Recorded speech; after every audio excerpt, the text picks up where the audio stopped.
Assalamualaikum warahmatullahi wabarakatuh. Perkenalkan kami dari kelompok 3 PTKC 2019 untuk mata kuliah e-learning. Kali ini kelompok kami akan membawakan materi mengenai interface design. Adapun kelompok kami berjumlah 5 orang. Pertama itu masalah dengan desain antarmuka.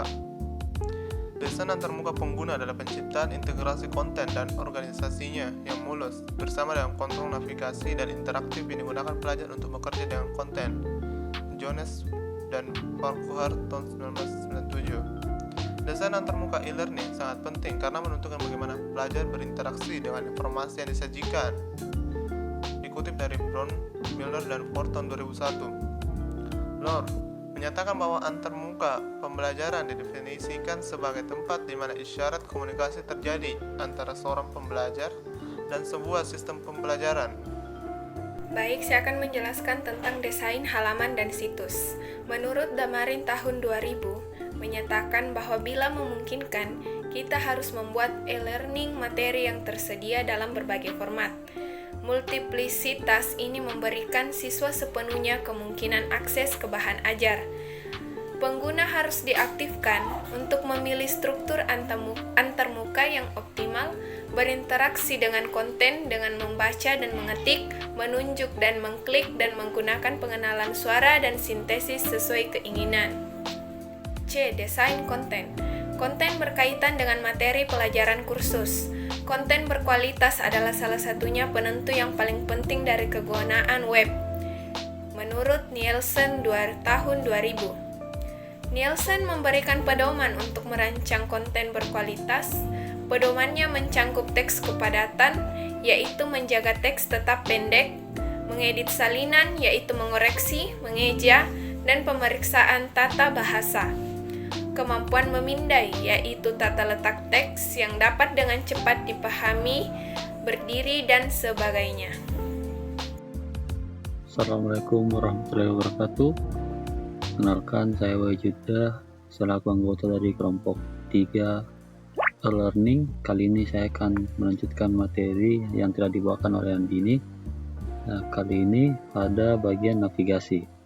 Jadi, merancang navigasi dalam e-learning harus fokus pada sesuatu yang memungkinkan pelajar untuk bergerak melalui situs. Situs yang dimaksud ini yaitu situs e-learning dengan mudah dan dalam kecepatan yang wajar. Kemudian kejelasan dan penggunaan yang konsisten dari tekstual, grafik, dan penanda lainnya di seluruh situs dapat berkontribusi pada kemudahan penggunaan dan kecepatan pelajar atau peserta didik dalam mengakses e-learning. Apabila ada kurang kejelasan ataupun konsistensi dari navigasi yang ada di e-learning, maka peserta didik dapat menjadi bingung dalam mengakses e-learning dan akibatnya juga dapat mengakibatkan peserta didik kehilangan motivasi. Mungkin itu dari saya. Selanjutnya akan dibawakan oleh teman kelompok saya. Assalamualaikum warahmatullahi wabarakatuh. Saya Almudin akan melanjutkan pembahasan materi tentang aksesibilitas. Desain antarmuka dalam e-learning harus terbuka, fleksibel, dan terdistribusi, harus dapat diakses oleh semua siswa.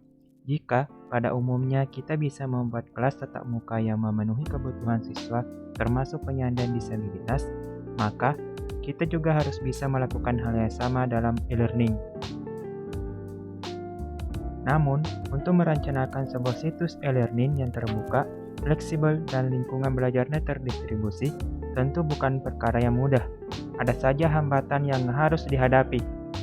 Misalnya, ada materi yang tidak dapat diakses oleh siswa karena masalah jaringan dan bandwidth. Oleh karena itu, e-learning harus hemat bandwidth dan untuk semua pengguna. Pengujian kegunaan. Pengujian kegunaan adalah alat untuk meningkatkan desain antarmuka. Biasanya, pengguna mengevaluasi program e-learning untuk memastikannya dapat digunakan. Travis Carter mengkategorikan pengujian kegunaan sebagai pengikut efisiensi, yaitu penghematan biaya dan waktu, penguasaan pengguna yaitu kemudahan penggunaan, intuitif, daya tarik visual dan lain-lain, dan next efektif yaitu retensi pengguna dari waktu ke waktu.